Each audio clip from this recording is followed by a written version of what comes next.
Buenos días, mis queridos hermanos. Le ruego a nuestro Dios que nos envíe su Espíritu, que nos capacite para poder entender su verdad, su realidad, su perspectiva. Hoy vamos a seguir de nuevo esta serie, Israel y la Odisea, tipos y sombras. Y en esta ocasión el título es Una propuesta razonable. Ahora bien, para poder entender la realidad que Dios trata de presentarnos, en realidad, según el Espíritu, Profecía y la Biblia, estamos invitados ante la batalla del Armagedón. Es la batalla por nuestra mente. Esta batalla que en realidad la llevará Cristo, ¿verdad? Y todos aquellos que siguen a Cristo, escogen a Cristo como dueño de su vida, serán vencedores. La llamada en esta ocasión ante el Monte Carmel, que es lo que vamos a ver en esta reflexión, es para escoger a quién queremos servir, a quién escogemos como dueño y señor de nuestra vida, de nuestra mente. Por esto os invito a la reflexión y os invito a un estudio profundo, mis queridos hermanos. Necesitamos entender, aquí hay escondidas, en estas reflexiones, toda esta serie, ¿verdad?, de reflexiones, hay escondidas muchas realidades, tipos y sombras entre Israel y la Odisea. Sin más preámbulo, vamos a entrar en el texto, veamos qué es lo que nos trata de transmitir nuestro Dios.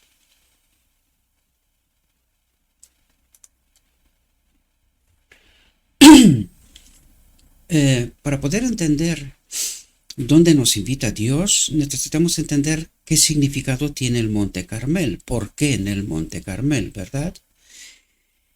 Y he traído de Wikipedia, ¿verdad?, qué significado tiene el Monte Carmel, su nombre, ¿verdad? Y dice, su nombre viene a decir jardín. Carmel en árabe o viñedos de Dios. El Monte Carmel está rodeado de viñedos en Israel actual, ¿verdad? O Carem, como le dice en idioma hebreo, ¿verdad? En la antigüedad estaba cubierto por viñedos y fue siempre famoso por su fertilidad. Bien, ¿qué es lo que trata de decirnos Dios cuando nos invita ante Carmel? Como vais a ver, por eso decimos que es la batalla del Armagedón. Como vais a ver, en el Monte Carmel el pueblo ha de decidir a quién quiere servir. El Monte Carmel también significa el jardín del Edén, fértil, rico, tal como Dios lo ha creado, ¿verdad? Pero en esta ocasión vemos a Adán en esta elección entre el árbol de la vida y el árbol del conocimiento. Recordad que Adán, una vez que fue expulsado del Edén, volvía una y otra vez, volvía a las puertas del Edén, entendiendo bien la metáfora, queriendo ser conectado de nuevo con el árbol de la vida, con Dios, ¿verdad? Pues en esta ocasión vemos a Israel invitado ante el jardín del Edén como un recordatorio. Acuérdate quién es tu Dios, acuérdate de dónde has caído, ¿verdad? Es decir, está de nuevo ante esta misma elección. También vemos a la Odisea, acuérdate de dónde has caído, con clara referencia a la primera generación, ¿verdad? Antes de 1888, acuérdate de dónde has caído y por qué estás en idolatría, por qué estás en apostasía, ¿verdad? Referencia a la Odisea. Todo esto lo vamos a ver a través del texto, a través de todas estas series de reflexiones, que es lo que Dios trata de decirnos, ¿verdad? Dice, de pie ante Acab, Elías exigió, dice. Recuerden que Elías en la Odisea es un mensaje. ¿Quién lleva este mensaje? Cristo mismo a través de sus mensajeros, ¿verdad? No es fácil de comprender, lo entiendo, por eso os invito a un estudio profundo. Yo trato yo mismo de entender y al mismo tiempo trato de ayudaros a vosotros a comprender. Y al mismo tiempo estoy abierto a cualquier otra sugerencia que se pueda hacer, ¿verdad? Para que todos podamos entender. Recuerden que lo que estamos haciendo es trabajar para que haya esta última generación que ha de glorificar a Dios, ha de justificar a Dios en esa gran batalla, en esa batalla del Armagedón en realidad. ¿Quién convence? ¿Verdad? Esa es la batalla del Armagedón. ¿Quién convence? ¿A quién escogeremos? ¿Verdad? Dice, Elías exigió que todo Israel se reuniera con él, con los profetas de Baal, atentos. Aquí hay 3 grupos, ¿verdad? Es el pueblo, los profetas de Baal, que eran los sacerdotes de Israel apostasiado, y sacerdotes o profetas de Astoret, que eran a través de Jezabel, ¿verdad? A través de la unión del matrimonio con Jezabel, de Acab con Jezabel, pues a través del matrimonio con Jezabel son los profetas o sacerdotes de Astoret. Sacerdotes de los bosques, como los suele llamar, ¿verdad? También, profetas de los bosques. Es decir, en el caso de la Odisea, con esta unión en el ecumenismo, ¿verdad? Los sacerdotes del ecumenismo, es decir, el mundo entero, mundo religioso, la Odisea, profetas de Baal y el pueblo. Estos son los grupos, ¿verdad? Exigió que todo Israel se reuniera con él y con los profetas de Baal y Astoret en el monte Carmelo, ante Dios, podríamos decir, ¿verdad? ¿Por qué? Porque Dios se iba a manifestar y el pueblo tiene que elegir, ¿verdad? El mundo, podríamos decir el mundo tiene que elegir. Dice, ordenó a Acab, Elías ordenó a Acab, envía y reúne conmigo a todo Israel, a todo el mundo, en el monte Carmelo. Y a los profetas de Baal 450, y a los profetas de los bosques de Jezabel, ¿verdad? 400 que comen en la mesa de Jezabel. Es decir, aquí podemos ver, en el caso de la Odisea, es una invitación a todo el mundo que Dios se iba a manifestar a través del mensaje de Elías, a través de Elías, de su mensaje. Dios ahora en el tiempo final se iba a manifestar trayendo la verdad purificada, podríamos decirlo, un mensaje de arrepentimiento, de dejar de adorar otros dioses. Mucha gente se pregunta, ¿cómo es esto posible en medio de la Odisea? Muy sencillo, el vino de Babilonia, doctrina de la Trinidad, el fundamento de toda doctrina de Babilonia, ¿verdad?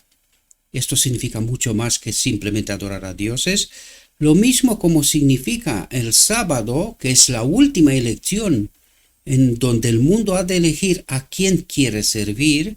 No se trata solo de un día. Recuerden, aquí Israel en plena apostasía también guarda el sábado, pero están en plena apostasía. Lo mismo en la última elección que tenemos que hacer, no se trata solo de guardar un día. Recuerden a Adán en Edén. La única ley que tenía Adán en Edén era el sábado, un momento de encuentro total, pleno con Dios, y significa mucho más que un día. Lo mismo en la generación final significa aceptar a Dios como dueño de nuestra vida. Esto implica mucho más que solo guardar un día, sino que Cristo sea mi justicia. Y hemos tratado esos temas, seguiremos tratándolos, ¿verdad? Mientras Dios nos dé oportunidad, parece ser que nos están condicionando, están creando leyes con multas muy grandes, de tal modo que la libertad de expresión desaparezca. Poco a poco vamos a estar tan condicionados que no vamos a poder proclamar el mensaje tal como lo estamos haciendo en estos momentos, ¿verdad? Por lo tanto, ya vemos qué significa este llamado de Dios ante Monte Carmel y la manifestación, la demostración que el mismo Dios haría para que todo hombre, ¿verdad?, pueda elegir. Dice, la orden fue emitida por alguien que parecía estar en la misma presencia de Jehová. Y Acab obedeció de inmediato, dice, como si el profeta fuera un monarca y el rey un súbdito. Se enviaron rápidos mensajeros por todo el reino con la convocatoria para recibir a Elías y a los profetas de Baal y Astoret. En todas las ciudades y aldeas el pueblo se preparó para reunirse en el Carmelo a la hora señalada. Mientras se dirigían al lugar, los corazones de muchos se llenaron de extraños presentimientos. Aquí lo que Dios trata de decirnos es que esta gente sabía que estaba en apostasía. Eso es lo que trata de decir. ¿Por qué deberíamos de tener miedo si tenemos la convicción de que Dios nos acompaña? ¿Verdad? Algo inusual, dice, estaba a punto de suceder. Si no, ¿por qué esta convocatoria para reunirse con Elías? ¿Qué nueva calamidad estaba a punto de caer sobre el pueblo y la tierra? Antes de la sequía, acuérdase lo que significa Monte Carmel, significa jardín, una clara referencia al Edén. Lo que quiere decir aquí, antes de la sequía, antes de dejar de obedecer a Dios, ¿verdad?, el Monte Carmelo había sido un lugar de belleza. Podríamos decir también al Edén y Adán, ¿verdad? Antes de que Adán desobedezca, desconfíe de Dios, antes de la sequía, el Monte Carmelo o el Jardín del Edén había sido un lugar de belleza con sus arroyos alimentados por manantiales inagotables y sus fértiles laderas cubiertas de hermosas flores y florecientes arboledas. Pero ahora su belleza languidecía bajo una maldición fulminante. Los altares erigidos al culto de Baal y Astoret estaban ahora en arboledas sin hojas. Dice, en la cima de una de las crestas más altas, en agudo contraste con estas, estaba el derruido altar de Jehová. ¿Qué es lo que tiene que elegir Israel? Acordarse cuál es su Dios, a quién sirven. ¿Entendéis cuál es la batalla del Armagedón? ¿Entendéis que está de nuevo Israel ante esta elección de Adán en Edén? ¿A quién quiere servir? Volvamos a la Odisea.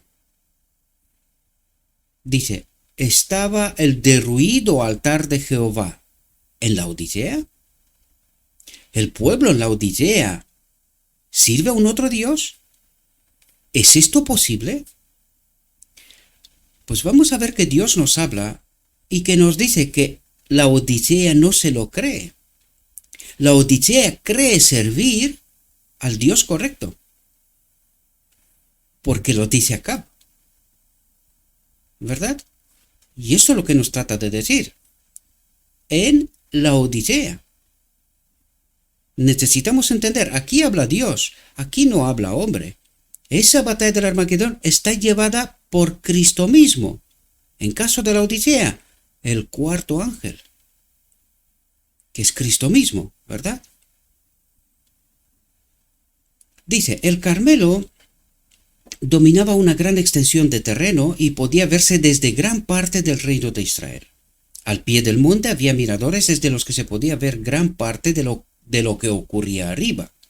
Dice, Dios había sido notablemente deshonrado por el culto idólatra que se realizaba al amparo de sus alturas boscosas.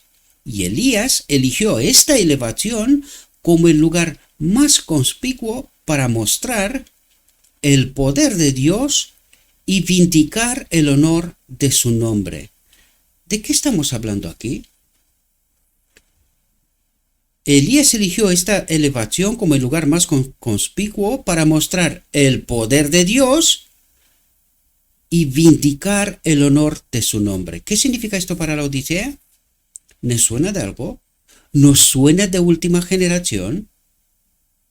Que ha de vindicar justificar, vindicar el honor de su nombre en esta batalla con el enemigo, ¿verdad? Por eso decimos nosotros, Dios está en el banquillo de los acusados.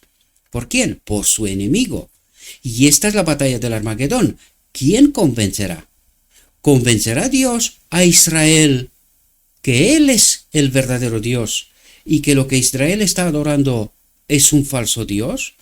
¿Convencerá Dios a la Odisea? ¿Entenderá la Odisea a quien adora y a quien ha dejado de adorar los altares derruidos del verdadero Dios? ¿Entenderá la Odisea? Dice, a primera hora de la mañana del día señalado, las huestes del Israel apóstata,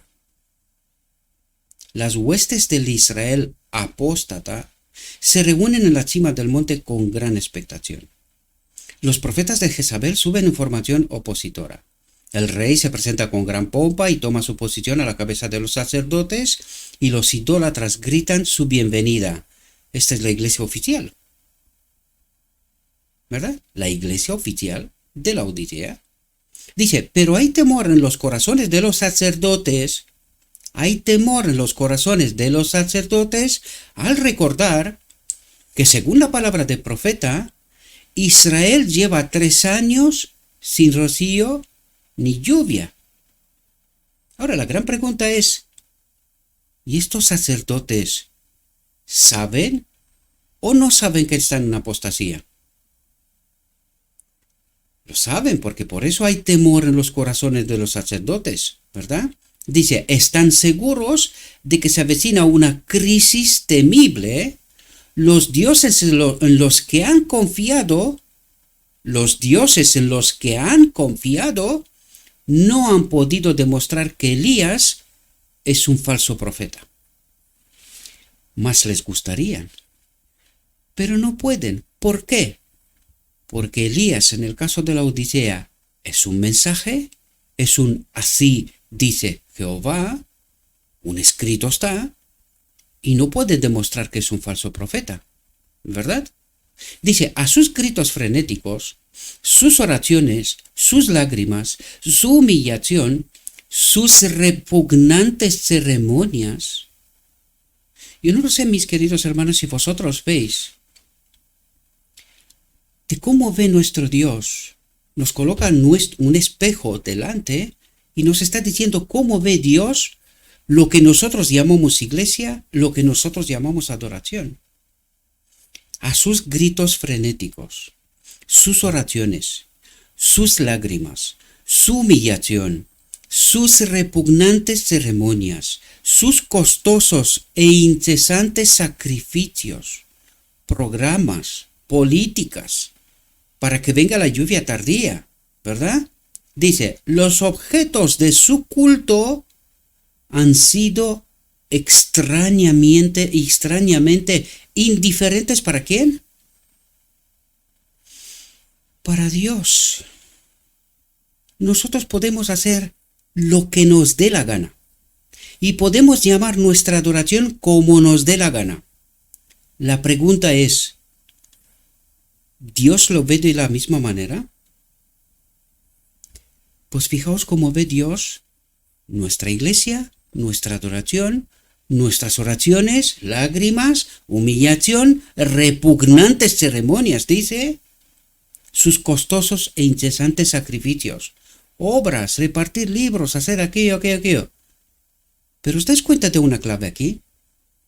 Dice, mientras estéis adorando a un otro Dios, todo esto lo que estáis haciendo es apostasía. Porque estáis haciendo, es decir, habéis pervertido la obra y lo que vosotros creéis que estáis trayendo la gente a la iglesia para Dios, lo que estáis haciendo es llevar a la gente a la iglesia para la apostasía. Mientras estéis adorando a un falso Dios, y la Odisea tiene que hacerse una pregunta sumamente importante. ¿Cómo adora la Odisea a un falso Dios? Esa es la pregunta a la que la Odisea tiene que contestar. ¿Y por qué la doctrina de la Trinidad es el meollo de la cuestión?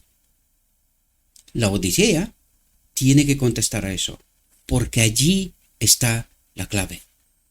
¿A qué Dios adoras? Y una vez que adoras al verdadero Dios, entonces lo que estarías haciendo sería para el verdadero Dios. Mientras estás adorando a un falso Dios, todo lo que tú crees que es para Dios, en realidad es para el enemigo de Dios. No lo dice Gabriel. Está escrito, mis queridos hermanos. ¿Qué nos falta? Discernimiento, entendimiento. Es decir, Cristo nuestra justicia, su Espíritu en este templo. Y es precisamente lo que Dios trata de demostrarnos. Estamos equivocados, estamos engañados, estamos adorando a un falso Dios. Eso es lo que trata de hacer Dios.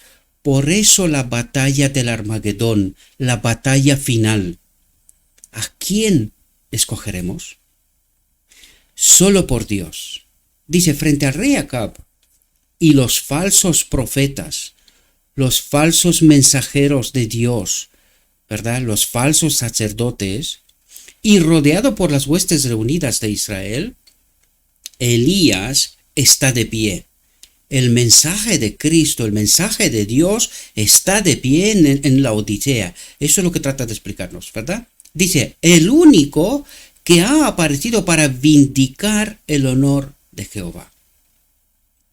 El único que ha aparecido para vindicar el honor de Jehová ante un Israel, todo Israel, en apostasía. Aquel a quien todo el reino ha cargado con su peso de aflicción está ahora ante ellos, aparentemente sin apoyo. Recuerde la Odisea, los mensajeros escogidos por Dios, Él les da palabra y los envía, y el mensaje está acompañado por el poder de Dios. Por eso Acab no puede hacer nada, por eso el pueblo tiembla, ¿verdad? Dice, aparentemente sin apoyo, ni humano, ni divino, aparentemente indefenso en presencia de los hombres de guerra, dice. ¿Cuáles hombres de guerra? Ante la iglesia oficial, ante los sacerdotes de Baal, ¿verdad? Dice, los profetas de Baal, el monarca de Israel y los miles de personas que lo rodean. Dice, pero Elías no está solo. Detrás de Elías está el cuarto ángel. Dice, por encima, me refiero a la Odisea, ¿verdad? Por encima y alrededor de él están las huestes protectoras del cielo. En la Odisea, detrás de sus mensajeros, están las huestes protectoras del cielo, ángeles que sobresalen por su fuerza. Dice, al darse cuenta de su fuente de poder,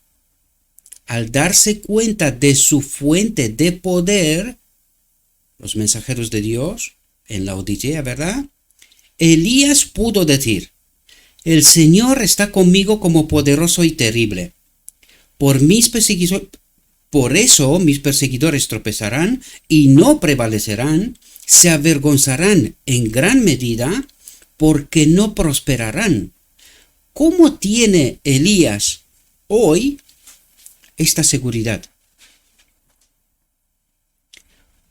Solo de una manera, mis queridos hermanos, porque Elías de hoy viene con lo escrito está, y que nadie puede rebatir. Si está escrito, no se puede rebatir, a no ser que oficialmente uno reconoce no creer en la Biblia ni en el Espíritu Profecía. Entonces, ya queda claro a quién sirve. Por eso, los sacerdotes de Baal hoy no pueden rebatir el mensaje de Elías, ni el poder que lo acompaña, porque Elías va con escrito está. Y eso no se puede rebatir, ¿verdad? porque no prosperarán, dice. Su confusión eterna nunca será olvidada. Esto será un pilar para la eternidad, para que durante la eternidad recordemos qué ha pasado y las consecuencias, porque las consecuencias de Carmel son tremendas, mis queridos hermanos. La batalla del Armagedón es tremenda, queridos. La batalla final. ¿Quién convencerá? ¿Quién tomará el control aquí? En el lugar santísimo, el arca del pacto. Espero que me podáis entender lo que trato de deciros.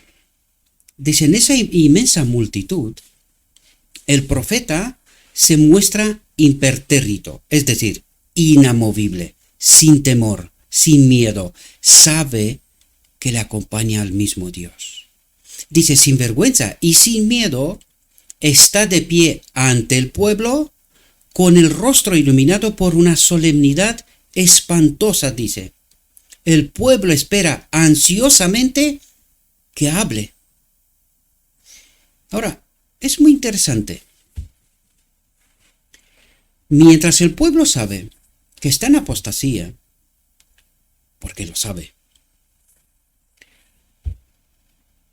por el temor, ¿verdad? Con el rostro iluminado por una solemnidad espantosa, y el pueblo espera ansiosamente que hable. El pueblo espera ansiosamente el mensaje de Elías, la lluvia tardía, ¿verdad? Dice, mirando primero el altar de Jehová derrumbado y luego a la multitud, atentos, ¿cuál es la elección que el pueblo tiene que hacer? Acab, los sacerdotes de Baal, los sacerdotes de Astoret y el mismo pueblo. ¿Cuál es la elección que tiene que hacer? ¿Cuál es el tema de fondo en esa batalla del Armagedón? Fijaos, queridos, fijaos y traten de entender cuál es el trasfondo de todo esto. Mirando primero, dice, el altar de Jehová derrumbado. En el caso de la Odisea podríamos decir, mirando claramente la primera generación, el altar que la primera generación había colocado todos los principios y fundamentos para poder llegar a 1888, pero que por un error, por un descuido, fueron engañados y eligieron a otro Dios, ¿verdad? Pues mirando el altar de Jehová derrumbado y luego a la multitud, Elías grita con tonos claros y de trompeta. ¿Qué nos recuerda eso? Isaías 58, primeros versículos. Elías, el mensaje de Elías en la Odisea dice, grita con tonos claros y de trompeta. ¿Qué es lo que grita? ¿Qué le dice a la Odisea? ¿Cuál es tu Dios? ¿A quién estás adorando? ¿Comprendéis? Dice, ¿hasta cuándo os detendréis entre dos opiniones, dos facciones en las alturas académicas, entre los sacerdotes? ¿Hasta cuándo os detendréis entre dos opiniones? Si el Señor es Dios, seguidlo. Pero si es Baal, seguidlo. La visión de los dos tronos. ¿Os acordáis? ¿Verdad? Si no, os invito a repasarla. Con profundidad, querido, para que podamos entender, queridos, para que podamos entender qué es lo que tiene que elegir el hombre. ¿Qué es lo que tenía que haber elegido Adán? ¿Qué es lo que tenía que haber elegido el pueblo en Sinaí? ¿Qué es lo que tenía que haber elegido en Carmel? En la venida de Cristo. En 1844. 1888. Y hoy, esta es elección. Esta es la elección. Si el Señor es Dios, seguidlo. Pero si es Baal, seguidlo. ¿Cuál es la incógnita? ¿Cuál es tu Dios, la Odisea? ¿Lo sabes? ¿Cuál es tu Dios? Dice, el pueblo no le responde ni una palabra. Me pregunto, ¿por qué será? Nadie en esa vasta asamblea, dice, se atreve a pronunciar una palabra en favor de Dios. Nadie se atreve a revelar su lealtad a Jehová. Vamos a venir para la Odisea. ¿Por qué la Odisea no se atreve a levantar la voz a favor de Jehová o a declarar su lealtad a través de Jehová? Porque si tú hoy le estás diciendo a casi toda la humanidad que está adorando a un falso Dios a través del vino de Babilonia, su doctrina de la Trinidad, que es el fundamento de toda su teología, eres un hombre muerto. Por eso el pueblo no se atreve. Entiende que es un escrito está. Entiende que está en apostasía. Entiende que puede ser que lo que están haciendo no está bien, o es justamente lo que nos dijo 2 párrafos antes, ¿verdad? Porque no ven el poder de Dios. Ven una iglesia y se preguntan, ¿dónde está el poder de Dios? Ven la propuesta de los sacerdotes y no ven respuesta. No ven la mano de Dios obrando. Solo ven pasando año tras año y la iglesia empeorando. Y se pregunta, ¿cuándo? ¿Cuándo terminará Dios con esto? Lo que no entiende la Odisea es cómo obra Dios. Y fijaos, en Israel, solo a través de un solo hombre se atreve a levantar la voz y decirle a Israel que está apostasiado, que está muerto, que está adorando a un falso Dios, que está sin esperanza. Mientras no se arrepiente, mientras no vuelve al verdadero Dios. Como una nube oscura, atentos cómo ha ocurrido todo esto. Fijaos, porque Dios habla. Lo he dicho siempre, Dios habla. La cuestión es, ¿quién tiene discernimiento? ¿Quién tiene entendimiento? Es decir, ¿quién tiene el Espíritu de Cristo para poder entender? Por eso la sierva nos decía una y otra vez, sin el Espíritu de Cristo, nosotros no entenderemos. Dios hablará, pero nosotros no entenderemos. Le daremos otras connotaciones, pero no entenderemos de qué nos habla Dios. Dice, como una nube oscura, el engaño y la ceguera habían cubierto a Israel. El engaño, es decir, alguien sí sabía lo que estaba haciendo, y ya veremos enseguida quién es ese alguien que sí sabía lo que estaba haciendo, y la ceguera del pueblo, que ha confiado tanto en sus sacerdotes y en su liderazgo, dice, habían cubierto a Israel, lo habían llevado a la apostasía, poco a poco, sutilmente, no a golpes fuertes.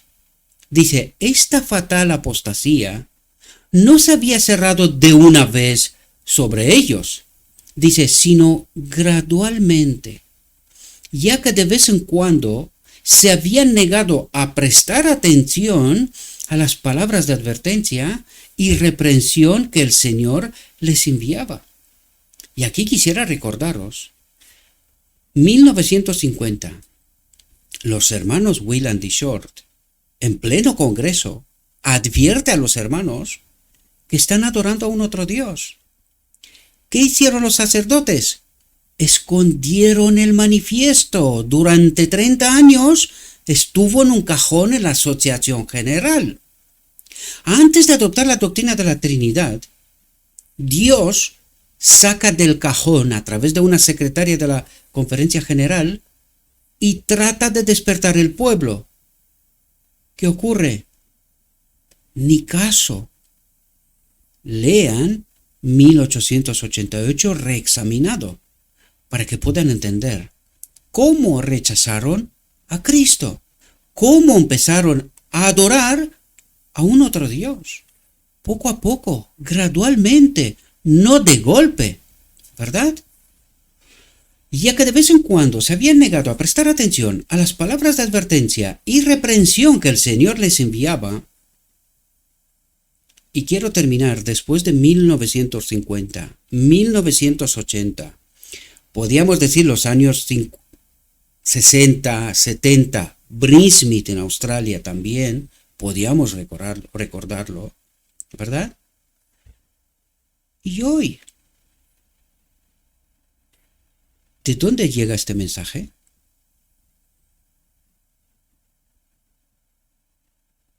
¿Quién está detrás?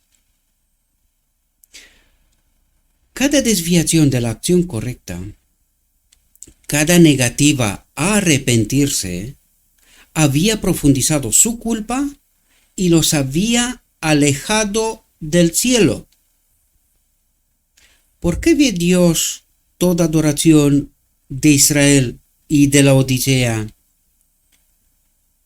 como que no significa nada, como apostasía? Porque los había alejado del cielo. ¿Quién es el cielo para nosotros? Cristo nuestra justicia.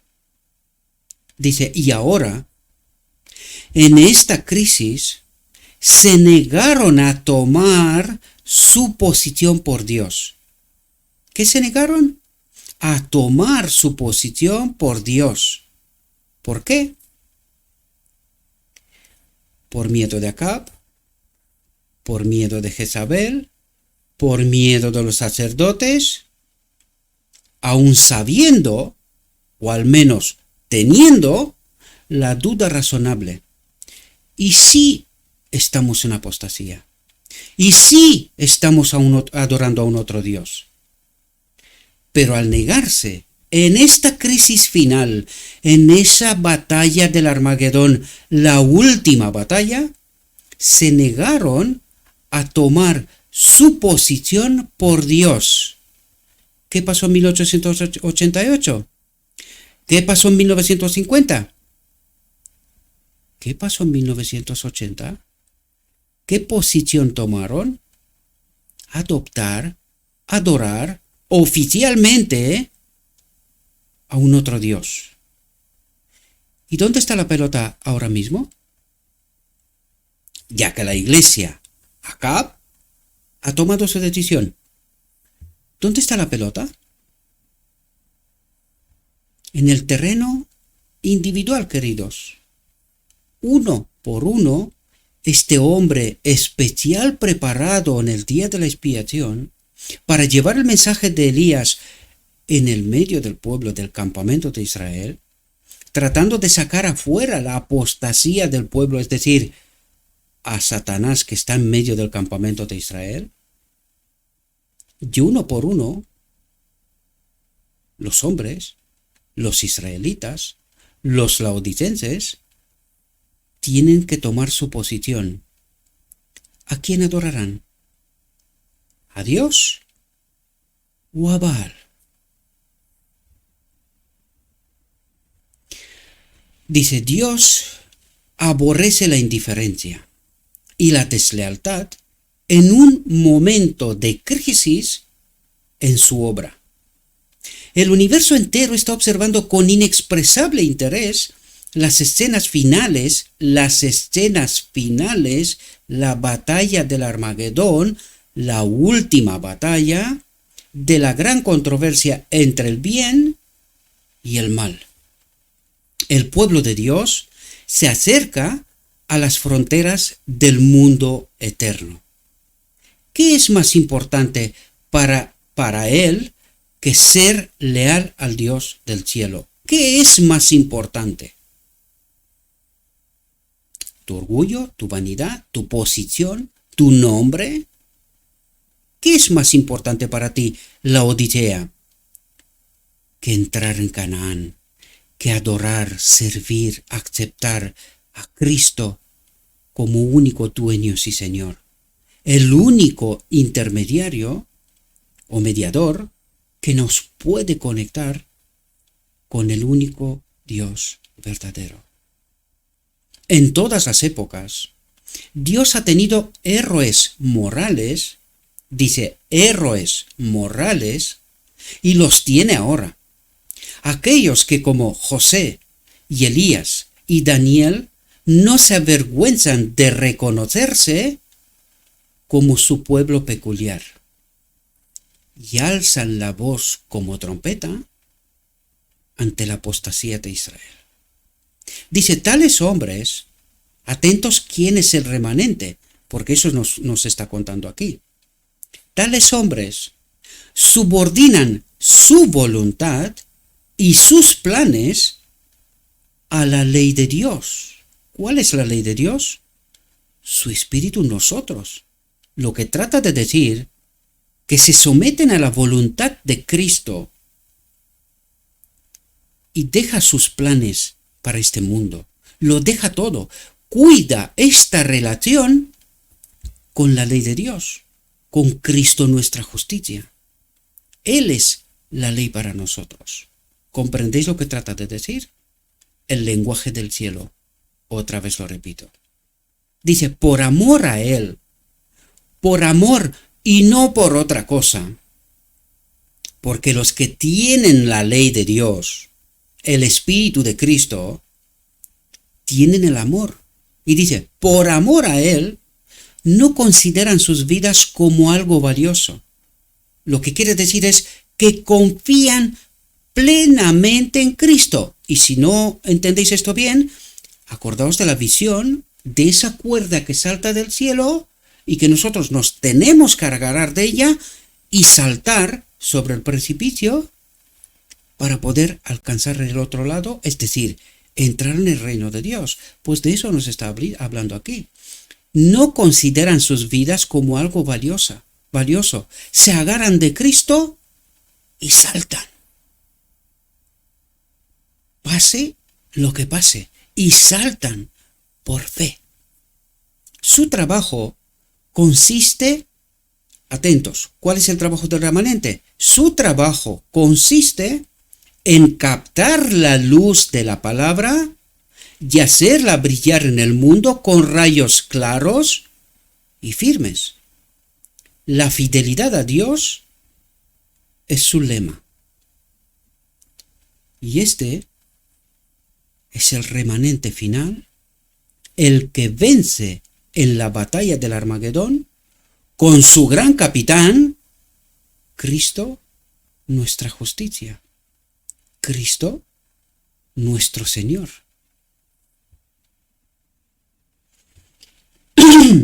Dice, el Señor prepara sus mensajes. ¿Quién prepara los mensajes?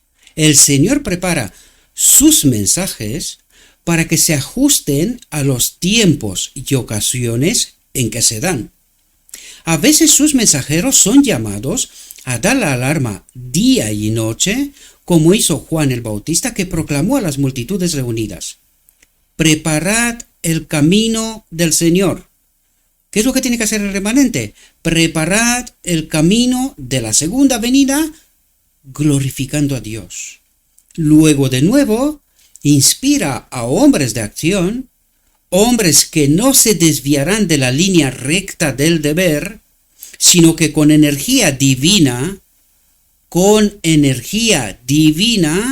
preguntarán: ¿quién está del lado del Señor? Laodicea. ¿Quién está del lado del Señor? Hombres que no se detendrán meramente en la indagación, sino que exigirán que aquellos que elijan identificarse con el pueblo de Dios den un paso adelante y revelen inequívocamente su lealtad al Rey de Reyes y Señor de Señores. Por lo tanto, los calladitos no entrarán, no son parte del remanente final. Una vez más atraigo la atención, queridos. Abran la boca. Proclamen a Cristo. Declaren su lealtad al Rey de Reyes y Señor de Señores. De otro modo, se quedarán aquí con lo políticamente correcto.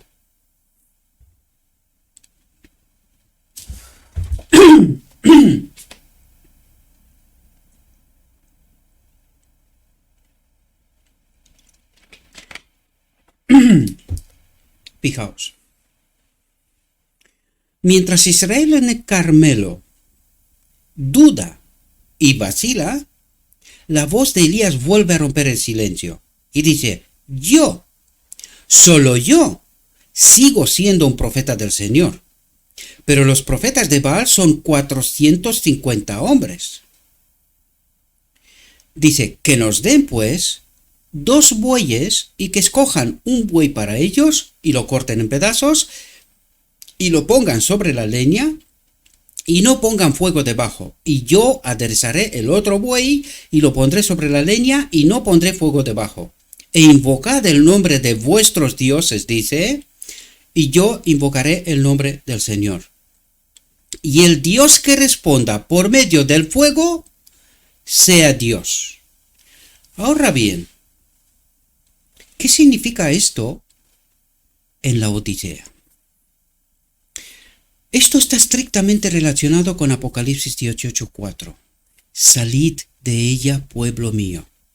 ¿De qué tiene que salir el pueblo?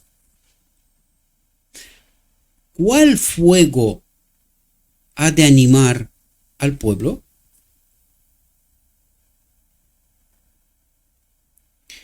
¿O es el fuego de Dios, la obra del Espíritu Santo?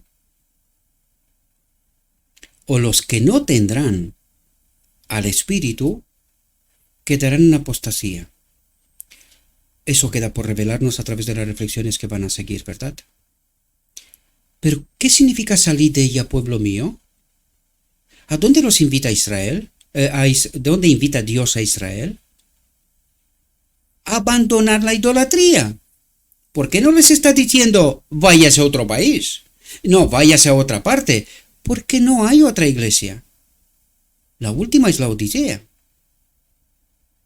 Pero de esta la Odisea ha de salir el remanente final. Ha de salir de la apostasía el remanente final. Por eso los 7,000 no son fáciles de identificar. ¿Por qué? Porque están allí. Están ahí, pero han tomado su elección para Dios. Y allí donde están, con voces pequeñitas, proclaman quién es su rey, quién es su señor. No tienen una voz como Acab o como los sacerdotes. Sin embargo, toman su posición desde un garaje, desde un cuarto, desde donde pueden, y proclaman quién es su señor. Estos son los 7,000. ¿Y entendéis lo que significa salir de ella, pueblo mío, de Apocalipsis 18:4? ¿De qué nos invita Dios a salir? De la apostasía, queridos. De la apostasía, no de la iglesia. Hemos de mantenernos en el marco de la iglesia, porque los que levantan la voz, ¿qué es lo que tienen que hacer? Sacar a este pueblo de apostasía, queridos. Sacar a este pueblo de apostasía. Explicarle a este pueblo por qué es idolatro. ¿Por qué está en apostasía? ¿Dónde está el problema? Dice, la propuesta de Elías es tan razonable que el pueblo no se atreve a eludirla. Dice, por lo que encuentra valor para responder, está bien dicho. Los profetas de Baal no se atreven a levantar la voz en señal de desacuerdo, y dirigiéndose a ellos, Elías les ordena. Elías les ordena: escoged un solo buey para vosotros, aderezadlo primero, porque sois muchos, e invocad el nombre de vuestros dioses. pero no pongáis fuego debajo. El fuego tiene que venir de arriba. No pongáis fuego debajo. Fuego extraño. ¿Comprendéis? Y esto queda por verlo en adelante. Dice, con el terror en sus corazones culpables. Estad atentos, queridos, cómo nos habla el Señor, al lenguaje del cielo. ¿Qué nos dice el cielo? Que los sacerdotes de hoy sí saben que están engañando al pueblo. Sí saben que no están haciendo lo correcto. Pero, ¿por qué no alzan la voz entonces? Porque Acab y Jezabel mata. Tienen miedo. Con el terror en sus corazones culpables, aunque exteriormente audaces y desafiantes, dice exteriormente, Dios nos revela lo que está dentro. La iglesia ve lo que está fuera. Aunque exteriormente audaces y desafiantes, los falsos sacerdotes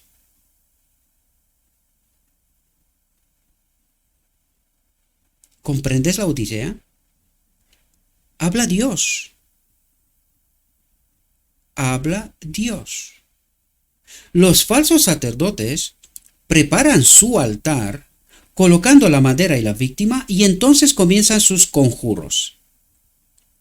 Sus estridentes gritos resuenan por los bosques y las alturas circundantes, mientras invocan el nombre de su Dios, diciendo, «Oh, Baal, escúchanos». Recuerden, Baal significa Señor. «Oh, Señor, escúchanos». ¿Pero cuál Señor? El que han escogido oficialmente por la doctrina de la Trinidad. Esta es su teología, este es su Señor. «Oh, Señor, escúchanos». Por eso no vemos las manos de Dios obrando hoy, más que a través de sus mensajeros y a través de un así dice Jehová. Pero los falsos sacerdotes de Baal gritan, alzan su voz, «Oh Baal, escúchanos», y no pasa nada. Los sacerdotes se reúnen en torno a su altar y con saltos, retorcimientos y gritos y con desgarros de pelo y cortes de carne, suplican a su Dios que les ayude.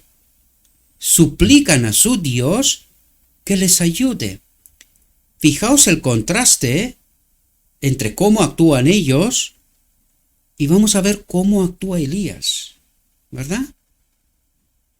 Y vamos a ver dónde obra Dios, cómo obra Dios, ¿verdad? Dice, pasa la mañana, llega el mediodía, y sin embargo no hay pruebas de que Baal, al que los sacerdotes sirven con frenesí y aparente sinceridad, no hay pruebas de que Baal, al que los sacerdotes sirven con frenesí y aparente sinceridad, ¿saben que están en idolatría? ¿Saben que están en apostasía? Pues nos habla el que lee los corazones. El que lee los corazones nos dice lo que está en su mente.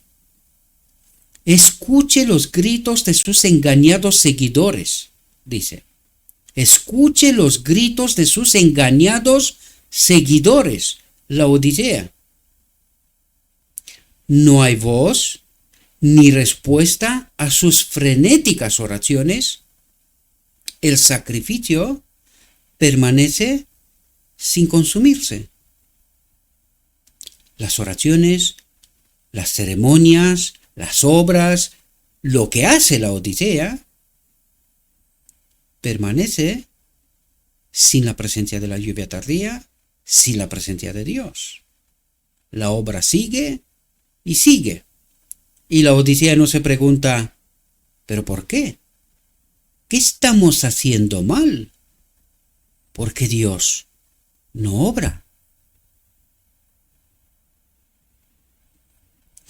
Mientras prosiguen sus frenéticas devociones, los astutos sacerdotes tratan continuamente de idear algún medio para encender un fuego sobre el altar e inducir al pueblo a creer que el fuego ha venido directamente de Baal, de Señor.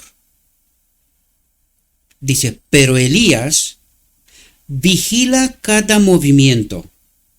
¿Y qué es lo que dice la Asociación General?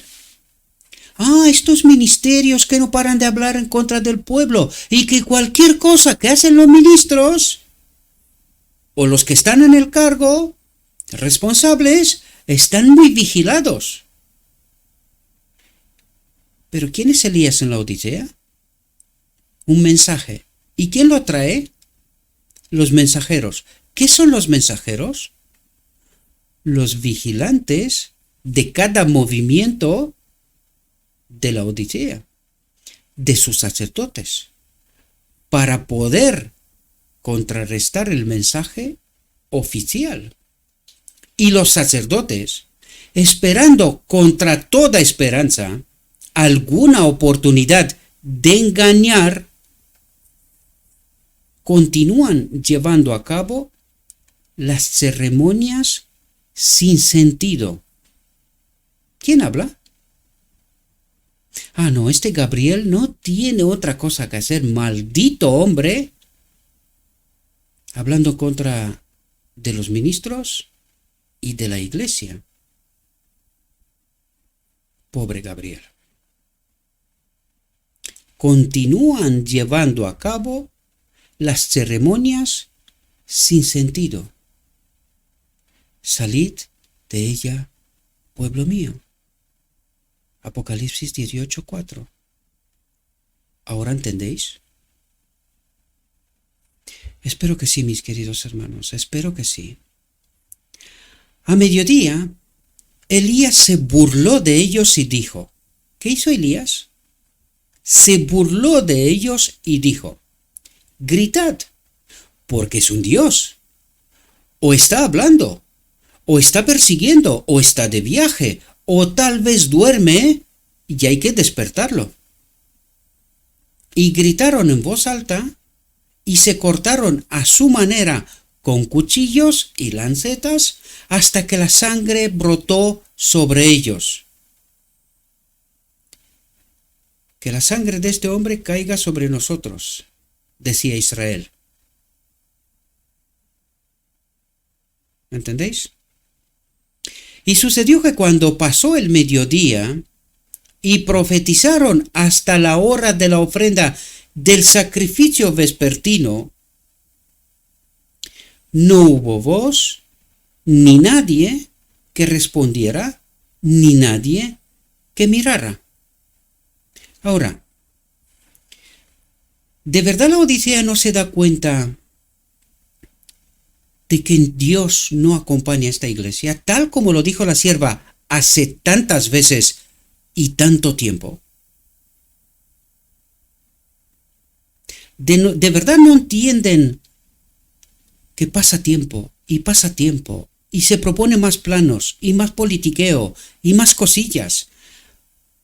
En mi iglesia, si dura 50 años más, al final van a convertir en ancianos de iglesias a todo el mundo, porque no paran año, elección tras elección, de nombrar más ancianos. ¿Con qué propósito? Esto lo utilizo solamente como ejemplo, ¿verdad? ¿Con qué propósito? Para acallar la voz de Cristo. Diluir tanto lo que esto significa.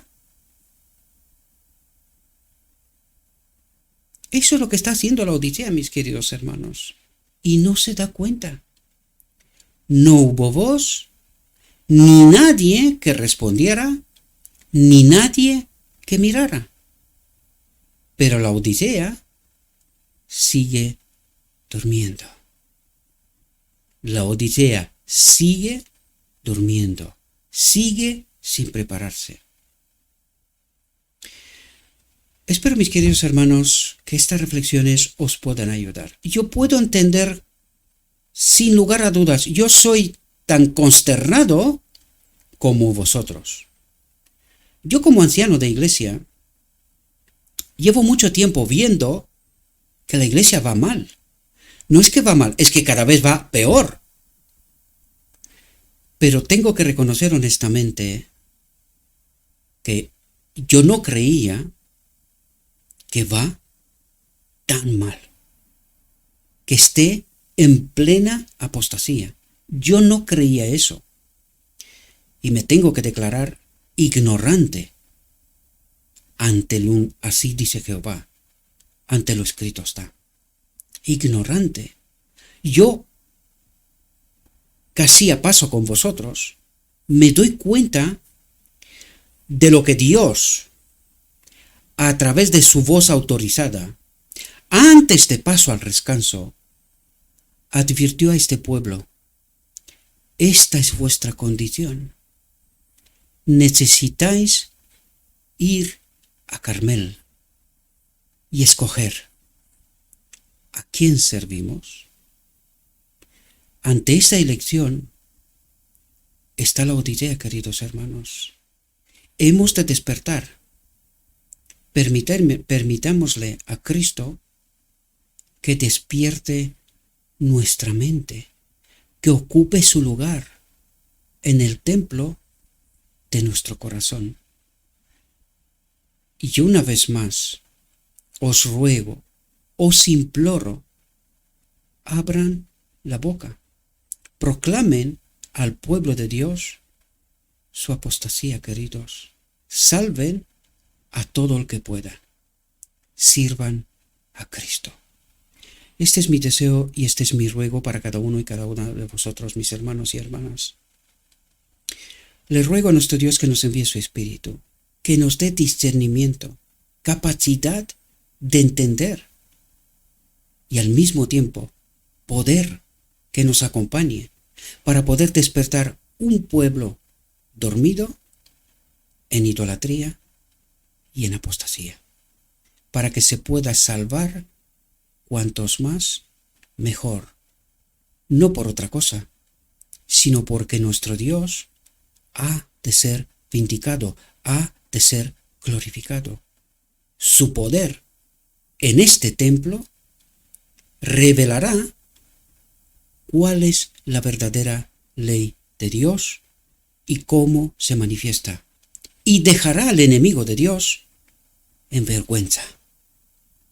Lo que dijo en el cielo era falso, era mentira, que la ley de Dios no nos hace libres.